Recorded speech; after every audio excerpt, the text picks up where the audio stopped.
కొంచెం చచ్చిపోండి మావయ్య గారు. చచ్చిపోనా? ఇప్పుడే చచ్చిపోండి. చచ్చిపోనన్నా. మీకు తెలియకుండానే మీ ప్రాణం పోయేలా చేస్తామండి.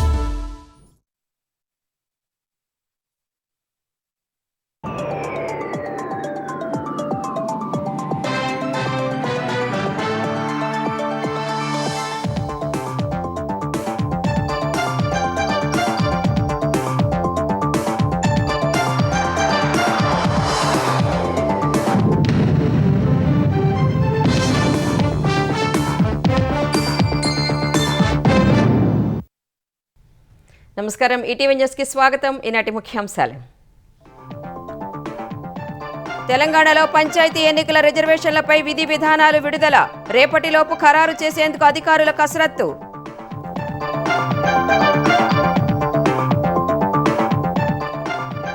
తెలంగాణ ఉద్యమాన్ని నడిపించిన కవులను బీఆర్ఎస్ విస్మరించిందన్న రేవంత్. 9 మందికి ఫ్యూచర్ సిటీలో ఇళ్లు కట్టిస్తామని ప్రకటన.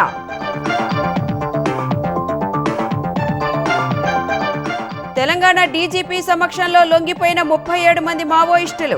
జనజీవన స్రవంతిలోకి సాంబయ్య, అప్పాసి, ఎర్ర.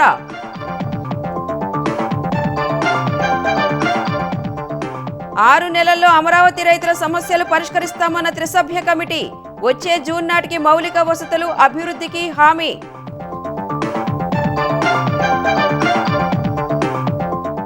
పత్తి, మొక్కజొన్న రైతులను ఆదుకోవాలని కేంద్రానికి చంద్రబాబు లేఖ.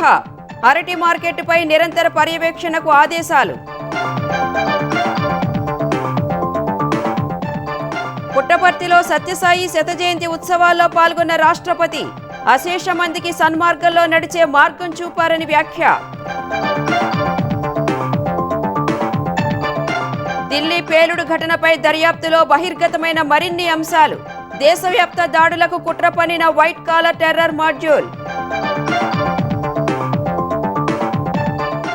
డ్రగ్స్ ముఠాల కట్టడికి అంతర్జాతీయ స్థాయిలో చర్యలు అవసరమన్న ప్రధాని. G20 దేశాలు చొరవ తీసుకోవాలని మోదీ సూచన.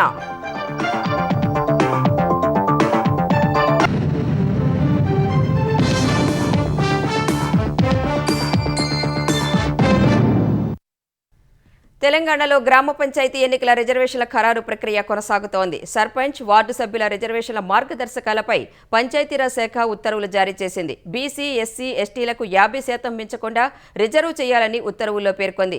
గత ఎన్నికల్లో కేటాయించిన రిజర్వేషన్ ఈసారి ఇవ్వకుండా రొటేషన్ విధానంలో ఖరారు చేయాలని సూచించింది. కులగణన డేటా ఆధారంగా వార్డు సభ్యుల స్థానాలు రిజర్వ్ చేయనున్నారు. సర్పంచ్ స్థానాల్లో ఎస్సీ, ఎస్టీలకు 2011 జనాభా లెక్కలు, బీసీలకు కులగణన డేటాను పరిగణలోకి తీసుకోవాలని మార్గదర్శకాల్లో ప్రభుత్వం పేర్కొంది.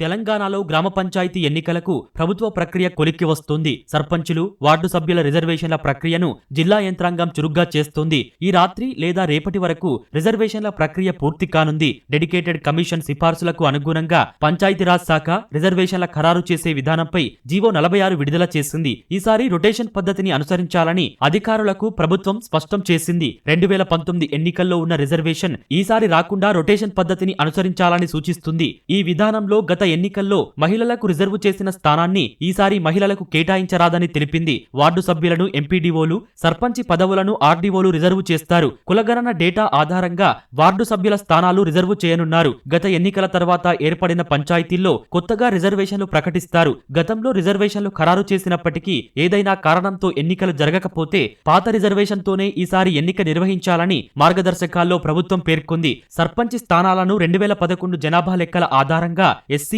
ఎస్టీలకు, కులగణన డేటా ఆధారంగా బీసీలకు రిజర్వేషన్లు వర్తింపజేయాలని వివరించింది. ముందుగా ఎస్టీలకు, తర్వాత ఎస్సీలకు కేటాయించి ఆ తర్వాత బీసీలకు రిజర్వు చేస్తారు. ఎస్సీ, ఎస్టీ, బీసీ రిజర్వేషన్లన్నీ కలిపి మొత్తం స్థానాల్లో 50% మించవద్దని జీవోలో పేర్కొన్నారు. మహిళా రిజర్వేషన్లను లాటరీ ద్వారా ఖరారు చేస్తారు. రాజకీయ పార్టీల సమక్షంలో లాటరీ పద్ధతిలో మహిళలకు సీట్లు కేటాయించనున్నారు. ప్రభుత్వ ఉత్తర్వులకు అనుగుణంగా ఎంపీడీఓలు, ఆర్డీఓలు రిజర్వేషన్ల ఖరారు ప్రక్రియ చేపట్టారు. ఈ రాత్రికి లేదా లేదా రేపటి వరకు రిజర్వేషన్ల ప్రక్రియ పూర్తి కానుంది.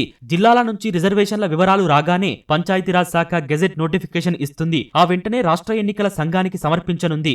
గ్రామ పంచాయతీ ఎన్నికలకు పూర్తి స్థాయి ఏర్పాట్లు చేసి సిద్ధంగా ఉన్నట్లు ప్రభుత్వం, రాష్ట్ర ఎన్నికల సంఘం ఈ నెల 24న హైకోర్టుకు తెలుపనున్నాయి. ఓటర్ జాబితాలో పొరపాట్లు సరిదిద్దే ప్రక్రియను ఇప్పటికే పూర్తి చేసిన ఎస్ఈసి హైకోర్టు అనుమతిస్తే ఈ నెల 24న లేదంటే 25న పంచాయతీ ఎన్నికలకు షెడ్యూల్ ప్రకటించాలని భావిస్తోంది. 3 విడతల్లో పంచాయతీలు, వార్డులకు ఎన్నికలు నిర్వహించేలా ఎస్ఈసి ప్రణాళికలు సిద్ధం చేసింది. డిసెంబర్ 17 నాటికి వార్డు సభ్యులు, సర్పంచుల ఎన్నికల ప్రక్రియ పూర్తి చేయాలని ఎస్ఈసి భావిస్తోంది. రాష్ట్ర వ్యాప్తంగా 12,733 పంచాయతీలు, 1,12,288 వార్డుల్లో ఎన్నికలు జరగనున్నాయి. మధ్యాహ్నం వరకు పోలింగ్ నిర్వహించి అదే రోజున ఓట్లు లెక్కించి ఫలితాలు ప్రకటిస్తారు. బీసీ రిజర్వేషన్లపై వివాదాలు తేలిన తర్వాతే ఎంపీటీసీ, జెడ్పీటీసీ ఎన్నికలు జరపాలని రాష్ట్ర మంత్రివర్గం ఇప్పటికే నిర్ణయించింది.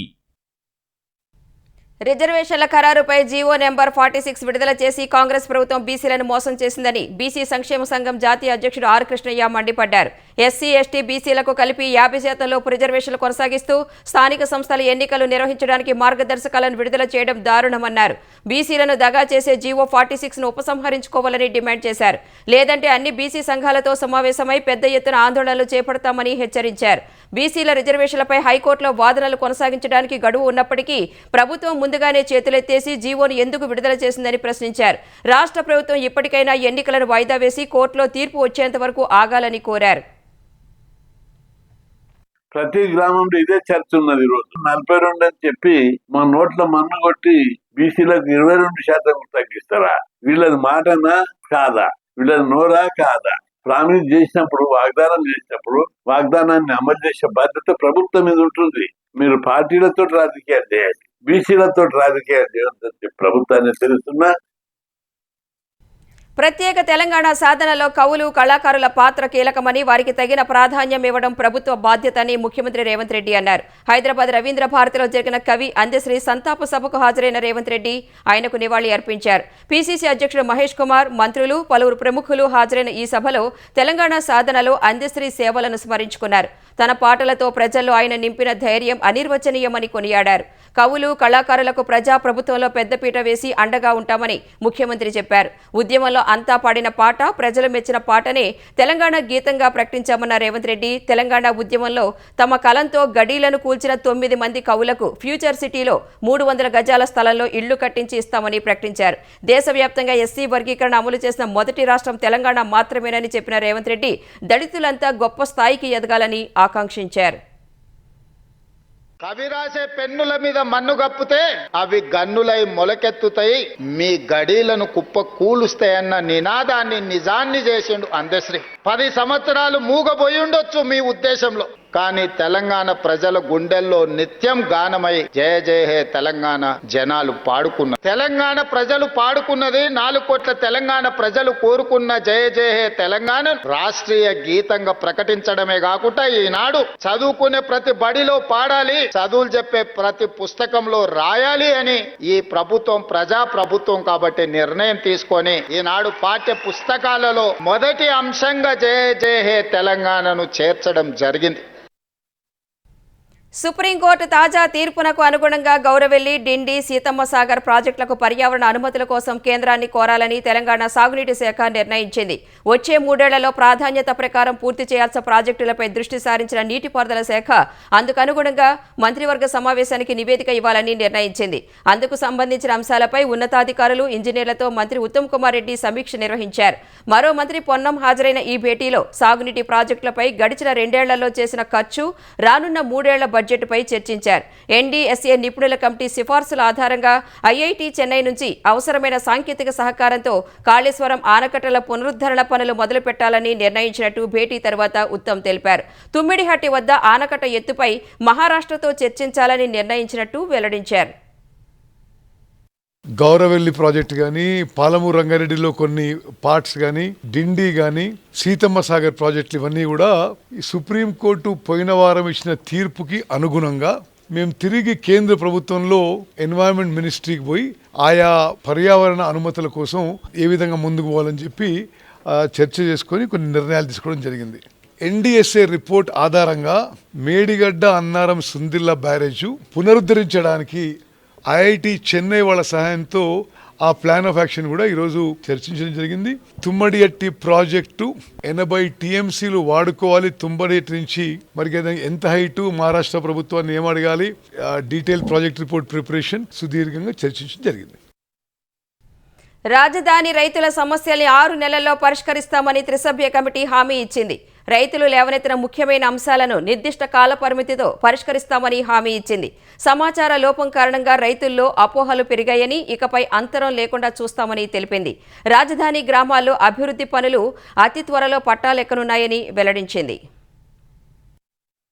అమరావతి సిఆర్డీఏ ప్రధాన కార్యాలయంలో సిఆర్డీఏ ఉన్నతాధికారులు రైతులతో త్రిసభ్య కమిటీ సమావేశమైంది. త్రిసభ్య కమిటీ సభ్యులైన కేంద్ర మంత్రి పెమ్మసాని చంద్రశేఖర్, పురపాలక శాఖ మంత్రి నారాయణ, తాడికొండ ఎమ్మెల్యే తెనాలి శ్రావణ్ కుమార్ హాజరైన ఈ సమావేశంలో రైతులు తమ సమస్యలు పరిష్కరించే విషయంలో అధికారులు ఉదాసీనంగా వ్యవహరిస్తున్నారని ఆరోపించారు. వైసీపీ ప్రభుత్వ విధానాలతోనే రైతులు సమస్యలు ఎదుర్కోవాల్సి వచ్చిందని, కూటమి ప్రభుత్వంలో వారికి ఇబ్బందులు లేకుండా చూస్తుందని త్రిసభ్య కమిటీ భరోసా ఇచ్చింది. అసైన్డ్ భూములు, లంక భూముల విషయంలో జగన్ సర్కారు తీసుకున్న నిర్ణయాల వల్ల కొన్ని ఇబ్బందులు వచ్చాయని వివరించింది. ఒక్కొక్కటిగా సమస్యలు పరిష్కరిస్తామని తెలిపింది. రైతులకు సంబంధించి 98% ప్లాట్ల కేటాయింపు పూర్తయిందని, 2%లోనే సమస్యలున్నాయని తెలిపింది. జరీపు భూముల సమస్యలను 30 రోజుల్లో పరిష్కారం చూపనున్నట్టు కమిటీ తెలిపింది. గ్రామ కంటాల విషయంలో సిఆర్డీఏ అదనపు కమిషనర్ గ్రామాల్లో తిరిగి నిబంధనలకు అనుగుణంగా ఉన్న వాటిని పరిష్కరిస్తారని కమిటీ హామీ ఇచ్చింది. లంక భూముల సమస్య గ్రీన్ ట్రిబ్యునల్ పరిధిలో ఉన్నందున ఫిబ్రవరిలో తీర్పు వచ్చాకే ముందుకెళ్తామని తెలిపింది.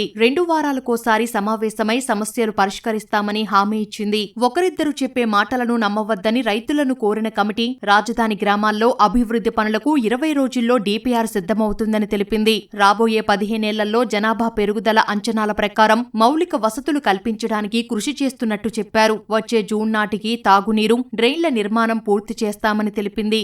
ఎందుకంటే 90% పైన అందరికీ మన ప్లాట్స్ ఇచ్చేసాం, చక్కగా జరిగిపోతుంది. వాళ్ళకి వచ్చేటప్పటికి గ్రామాల్లో ఏ విధంగా డెవలప్ చేయాలనే దాని మీద కాంట్రాక్టర్లందరినీ 25 విలేజెస్ ని NCC 4, RVR 3, Mega 13, BSR 5, LNT 3 ఈ విధంగా 25 విలేజెస్ ని ఈ 5 కాంట్రాక్టర్లు డిస్ట్రిబ్యూట్ చేసుకుని విలేజ్ వైజ్ గా ఒక 135 litres per day per citizens కి నెక్స్ట్ 15 years లో ప్రొజెక్టెడ్ పాపులేషన్ బేసిస్ మీద water, under ground drainage, storm water drainage, roads, sanitation, అదేవిధంగా స్ట్రీట్ లైట్స్ ఈ 5 బేసిస్ మీద డిపిఆర్ విత్ ఇన్ 20 days చేసి ఎమ్మెల్యే గారితో కూర్చొని గ్రామాల్లో డిస్కస్ చేసి December 15th to 30th మధ్య మాకు ఫైనల్ డిపిఆర్లు సబ్మిట్ చేస్తారు. ఈ 25 విలేజెస్కి January 1st నుంచి వర్క్ చేసి June 2026కి ఇన్ఫ్రాస్ట్రక్చర్ బిల్డ్ చేస్తాం.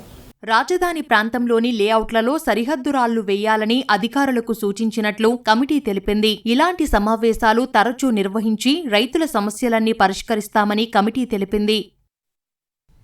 విజయవాడ నుంచి రాజధానికి కరకట్ట మీదుగా వెళ్లే అవసరం లేకుండా సీడ్ యాక్సిస్ రోడ్డు పనులు త్వరితగతిన పూర్తి చేయాలని ఏపీ పురపాలక శాఖ మంత్రి నారాయణ అధికారులను ఆదేశించారు. కొండవీటి వాగు ఎత్తిపోతల వద్ద జరుగుతున్న స్టీల్ బ్రిడ్జ్ నిర్మాణాన్ని వేగవంతం చేయాలని సూచించారు. రాజధానిని 16వ నంబర్ జాతీయ రహదారికి అనుసంధానం చేయడానికి కీలకమైన సీడ్ యాక్సిస్ రోడ్ నిర్మాణ పనులను మంత్రి పరిశీలించారు. Kondaveeti Vagu, Guntur channel, Buckingham canals పై నిర్మిస్తున్న వంతెనలను మంత్రి పరిశీలించారు. గతంలో పెనుమాక, ఉండవల్లిలో ల్యాండ్ పూలింగ్ కు కొంత భూమి ఇవ్వనందున రోడ్డు పనులు నిలిచిపోగా ఆయా ప్రాంతాలను కూడా నారాయణ పరిశీలించారు. అరటి, పత్తి, మొక్కజొన్న పంటలు పండించే రైతులకు గిట్టుబాటు ధరలు అందే విధంగా అధికారులు చర్యలు తీసుకోవాలని ముఖ్యమంత్రి చంద్రబాబు ఆదేశించారు. ఈ మేరకు గిట్టుబాటు ధరలపై అధికారులతో టెలికాన్ఫరెన్స్ నిర్వహించిన చంద్రబాబు అరటి మార్కెట్పై నిరంతరం పర్యవేక్షణ చేయాలన్నారు. రైల్వే వేగన్ల ద్వారా ముంబై, కోల్కతా మార్కెట్లకు తరలించాలని ఆదేశించారు. పత్తి, మొక్కజొన్న రైతులను ఆదుకోవాలని కేంద్రానికి లేఖ రాసినట్లు సీఎం తెలిపారు. ధరల స్థిరీకరణ నిధి ద్వారా మొక్కజొన్న రైతును ఆదుకునేందుకు చర్యలు చేపట్టాలన్నారు. రాయలసీమలో 40,000 హెక్టార్లలో అరటి పండిస్తున్నారన్న చంద్రబాబు వారికి గిట్టుబాటు ధరలు అందే విధంగా చూడాలని చెప్పారు. ఇందుకు డిసెంబర్ మొదటి వారం నుంచి అరటి ధరలు మళ్లీ పెరిగే అవకాశం ఉందని అధికారులు వివరించారు. అప్పటి వరకు రైతులు నష్టపోకుండా చర్యలు చేపట్టాలని చంద్రబాబు అధికారులను ఆదేశించారు. మార్క్ఫెడ్ ద్వారా మొక్కజొన్నను కొనుగోలు చేయాలని సూచించారు. తేమ శాతం లాంటి సీసీఐ నిబంధనల కారణంగా పత్తి రైతులు నష్టపోకుండా చూడాలని స్పష్టం చేశారు. తెలంగాణలో 37 మంది మావోయిస్టులు లొంగిపోయారు. ఆయుధాలు అప్పగించిన వారు డీజీపీ శివధర్ రెడ్డి ఎదుట లొంగిపోయారు. లొంగిపోయిన వారిలో తెలంగాణ రాష్ట్ర కమిటీ సభ్యులు 3 ఉన్నారు. వారి పేరిట ఉన్న రివార్డులను డీజీపీ వారికే అందజేశారు. తెలంగాణలో మావోయిస్టు పార్టీకి చెందిన నక్సలైట్ల లొంగుబాట్లు కొనసాగుతున్నాయి. డీజీపీ శివధర్ రెడ్డి ఎదుట మావోయిస్టు పార్టీకి చెందిన 37 మంది నక్సలైట్లు లొంగిపోయారు. లొంగిపోయిన వారిలో 3 తెలంగాణ రాష్ట్ర కమిటీ సభ్యులు Koyyada Sambaiah alias Azad, Appasi Narayana alias Ramesh, Somada alias Erra ఉన్నారు. మిగతా వారంతా ఛత్తీస్గఢ్ కు చెందిన వారని డీజీపీ చెప్పారు. తెలంగాణ ప్రభుత్వం అమలు చేస్తున్న పునరావాస పథకానికి ఆకర్షితులై మావోయిస్టులు జనజీవన స్రవంతిలో కలుస్తున్నారని డీజీపీ తెలిపారు. వారికి అన్ని విధాల అండగా ఉంటామని భరోసానిచ్చారు. ముఖ్యమంత్రి శ్రీ రేవంత్ రెడ్డి గారు ఇచ్చినటువంటి పిలుపు మేరకు పార్టీ పరంగా ఉన్నటువంటి విభేదాలు, సిద్ధాంత పరంగా ఉన్నటువంటి విభేదాలు, భద్రతా దళాల యొక్క నిరంతరమైనటువంటి ఒత్తిడి, ఇట్లా ఈ కారణాల వలన ప్లస్ కొంతమందికి ఆరోగ్యపరమైన సమస్యలు, ఈ కారణాల వలన వాళ్ళు బయటకు వచ్చి ప్రభుత్వం ముందుకు లొంగిపోయినరు. తెలంగాణకు చెందినటువంటి మావోయిస్టులకు తెలంగాణ ప్రభుత్వం అమలు చేస్తున్నటువంటి పునరావాస పథకానికి అనుగుణంగా వాళ్లకు జనజీవన స్రవంతిలో కలిసినప్పుడు లభించేటువంటి ప్రయోజనాలు కూడా వారికి అందజేస్తాం. మీరు ఏ రకంగా బయటకు వస్తారన్నది మీ ఇష్టం. మీడియా ద్వారా బయటకు వస్తారా, ప్రభుత్వ ఉద్యోగుల ద్వారా బయటకు వస్తారా, నాయకుల ద్వారా, రాజకీయ నాయకుల ద్వారా బయటకు వస్తారా, ఏ రకంగా బయటకు వస్తారన్నది టోటల్ గా మీ ఇష్టం. మీరు బయటికి రాండి. మీకు ఎట్లాంటి సమస్యలు లేకుండా, ఎట్లాంటి హెరాస్మెంట్ లేకుండా, సోకాల్డ్ వేధింపులను ఏం లేకుండా మిమ్మల్ని ఆహ్వానిస్తున్నాం. లొంగిపోయిన నక్సల్స్ 8 ఆయుధాలను పోలీసులకు అప్పగించారు. మావోయిస్టు పార్టీకి చెప్పిన తర్వాతే లొంగిపోయామని కొయ్యాడ సాంబయ్య అలియాస్ ఆజాద్ తెలిపారు. మిగతా వారు కూడా లొంగిపోవాలని విజ్ఞప్తి చేశారు. ఇప్పుడున్నట్లాంటి పరిస్థితులలో కామ్రేడ్ మా స్టేట్ కమిటీకి ఉన్నట్లాంటి కామ్రేడ్స్ ఇప్పుడున్న పరిస్థితిని ఆలోచించి ఇటు గవర్నమెంట్ కావచ్చు, డిపార్ట్మెంట్ కావచ్చు, జనజీవన సరంతిలో కలిసి పనిచేయాలని చెప్పి పిలుపునిస్తున్నది. ఆ పిలుపుకు అనుగుణంగా వస్తే బాగుంటుందని చెప్పి నేను కోరుతున్నాను. జనజీవనంలోకి వచ్చిన 37 మందికి తక్షణ సాయం కింద ఒక్కొక్కరికి 25,000 రూపాయలను డీజీపీ అందజేశారు. కొయ్యాడ సాంబయ్య, అప్పాసి నారాయణ, ముచ్చకి సోమాడ ఒక్కొక్కరికి 20 లక్షల రివార్డు అందజేశారు. మిగతా 34 మందిలో డీవీసీఎం ర్యాంకుకు చెందిన వారికి 5 లక్షల చొప్పున, ఏరియా కమిటీ సభ్యులకు 4 లక్షలు, పార్టీ సభ్యులకు 1 లక్ష చొప్పున అందజేశారు. AK-47 రైఫిల్ కు 4 లక్షలు, SLR రైఫిల్ కు 2 లక్షలు, 303 రైఫిల్ కు 1 లక్ష చొప్పున నగదు ఇచ్చారు. విశ్వ ప్రేమకు ప్రతిరూపంగా సత్యసాయి జీవించారని రాష్ట్రపతి ద్రౌపది ముర్ము అన్నారు. సత్యసాయి బాబా బోధనలు లక్షల మందికి మార్గం చూపాయని కొనియాడారు. శ్రీ సత్యసాయి శత జయంతి ఉత్సవాల్లో రాష్ట్రపతి ద్రౌపది ముర్ము పాల్గొన్నారు. పుట్టపర్తి విమానాశ్రయంలో రాష్ట్రపతి ముర్ముకు ముఖ్యమంత్రి చంద్రబాబు, మంత్రి లోకేష్ ఘనస్వాగతం పలికారు. అక్కడి నుంచి ప్రశాంతి నిలయానికి వెళ్లారు. కులవంత్ హాల్లో సత్యసాయి మహాసమాధి వద్ద రాష్ట్రపతి అంజలి ఘటించారు. సత్యసాయి 100 ఏళ్ల వేడుకల సందర్భంగా ఏర్పాటు చేసిన ప్రత్యేక కార్యక్రమంలో ఆమె పాల్గొన్నారు. సత్యసాయి శత జయంతి ఉత్సవాలు కేవలం వేడుకలు మాత్రమే కాదని, ఆయన బోధించిన ప్రేమ, సేవ, శాంతిని ముందుకు తీసుకువెళ్లాలన్న సందేశమని సీఎం చంద్రబాబు అన్నారు. This is not just a celebration of the centenary. It is a celebration of a legacy of love, service, and universal peace. Today, we are launching Sri Satya Sai Tribal Women Healthcare Program. This initiative focuses on delivering healthcare, both preventive and curative tribal women. This includes providing multi-speciality medical care through telemedicine, medical screening for anemia, breast and cervical cancer, and making clean drinking water available. When a tribal woman is educated, healthy, and economically independent, an entire community is uplifted. This is not just welfare, it is nation building in the true spirit of Manava Seva is Madhava Seva. That is what he taught for all of us. सत्य साई बाबा के आशीर्वाद से युग प्रशांति निलयों में आकर और उनके जन्म शताब्दी समारोह में भाग लेकर मुझे स्वात्विक अनुभव हो रही है. मैं बहुत भाग्यशाली हूँ. प्राचीन काल से ही हमारे सत्य संत महात्मा अपने कर्म और वाणी से समाज का मार्गदर्शन करते रहे. श्री सत्य साई बाबा भी ऐसे ही महान विभूतियों में अपना विशेष स्थान रखते हैं. उन्होंने भी सदैव समाज कल्याण और लोगों की भलाई के लिए कार्य किया है. श्री सत्य Sai Baba emphasized on the belief that service to mankind is service to God. Sathya Sai Baba సూత్రాలను దేశ విదేశాలకు తీసుకువెళ్లడంలో Shri Sathya Sai institute of higher learning సంస్థ విద్యార్థులు బ్రాండ్ అంబాసిడర్లుగా వ్యవహరించాలని ఉపరాష్ట్రపతి సిపి రాధాకృష్ణన్ సూచించారు. సత్యసాయి సూత్రాలే నిజమైన విద్య అని అభివర్ణించారు. పుట్టపర్తిలోని Shri Sathya Sai institute of higher learning 44వ స్నాతకోత్సవంలో ఉపరాష్ట్రపతి సిపి రాధాకృష్ణన్ పాల్గొన్నారు. పుట్టపర్తి చేరుకున్న ఆయనకు సీఎం చంద్రబాబు, మంత్రి లోకేష్ ఘన స్వాగతం పలికారు. కులవంత హాల్లోని సత్యసాయి మహాసమాధిని దర్శించుకున్న ఉపరాష్ట్రపతి ఆయన సేవలను గుర్తు చేసుకున్నారు. అనంతరం పుట్టపర్తి ప్రశాంతి నిలయంలోని పూర్ణచంద్ర ఆడిటోరియంలో నిర్వహించిన స్నాతకోత్సవానికి హాజరయ్యారు. Shri Sathya Sai institute of higher learning ను అద్భుతంగా తీర్చిదిద్దారన్న ఆయన ఇక్కడి విద్యార్థులు గొప్ప సమాజాన్ని రూపొందించగలరనే నమ్మకం ఉందన్నారు. Bhagavan Sri Satya Sai Baba Ji visualized an education system where service is not an obligation but a way of life. This institute, which imparts not only knowledge and skills but also character and wisdom. You are privileged to be when India stands on the threshold of unprecedented transformation. Could you believe some 15 years back, 20 years back, that India is going to be a powerful country in the world? Instead of India listening to the world is listening to India for their problems to find a solution, and that is happening. That is the greatest achievement of our great Prime Minister Sri Narendra Modi ji. పారిశ్రామిక భూములకు సంబంధించి కాంగ్రెస్ ప్రభుత్వం Hyderabad industrial lands looting policy తీసుకొచ్చిందని మాజీ మంత్రి హరీష్ రావు విమర్శించారు. BRS హయాంలో భూములు అమ్మితే తప్పుపట్టిన రేవంత్ రెడ్డి నేడు అవే భూములను తెగనమ్మే ప్రయత్నం చేస్తున్నారని ఆరోపించారు. లక్షల కోట్లు కొల్లగొట్టడానికి పరిశ్రమలకు ఇచ్చిన భూములను అమ్ముతున్నారని విమర్శించారు.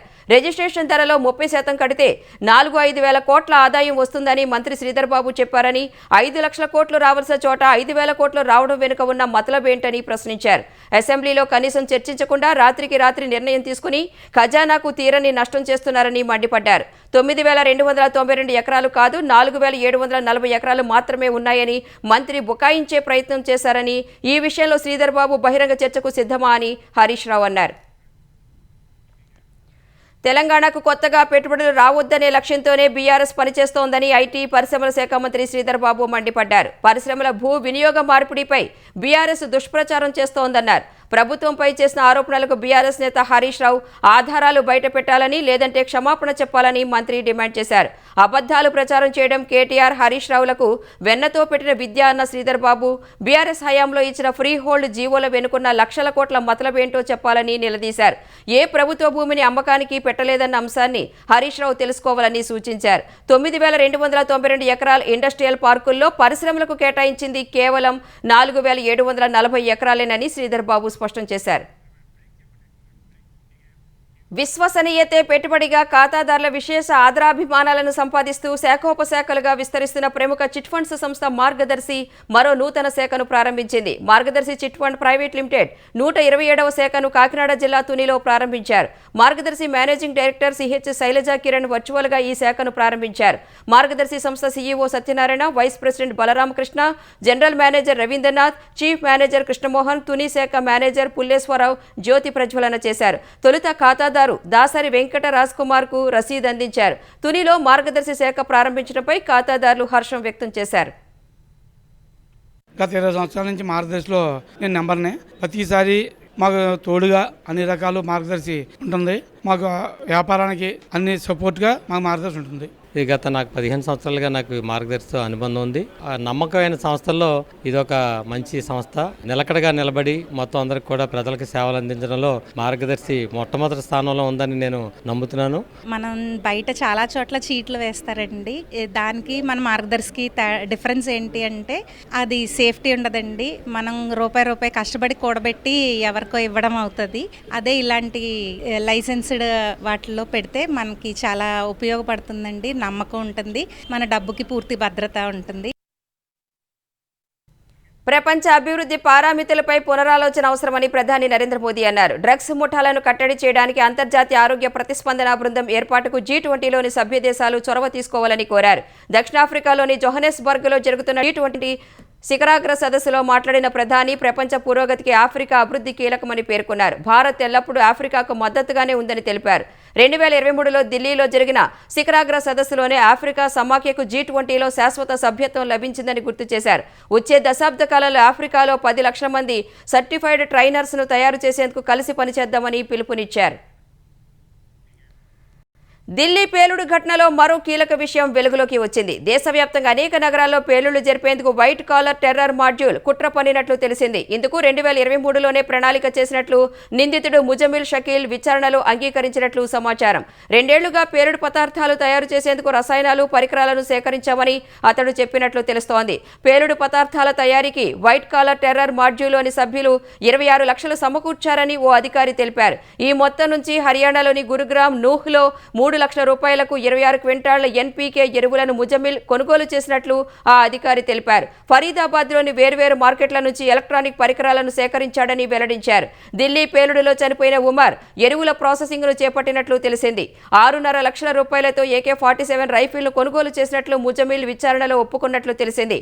ఆ ఆయుధాన్ని అతిల్ రాఠర్ ఇంట్లో పోలీసులు స్వాధీనం చేసుకున్నారు.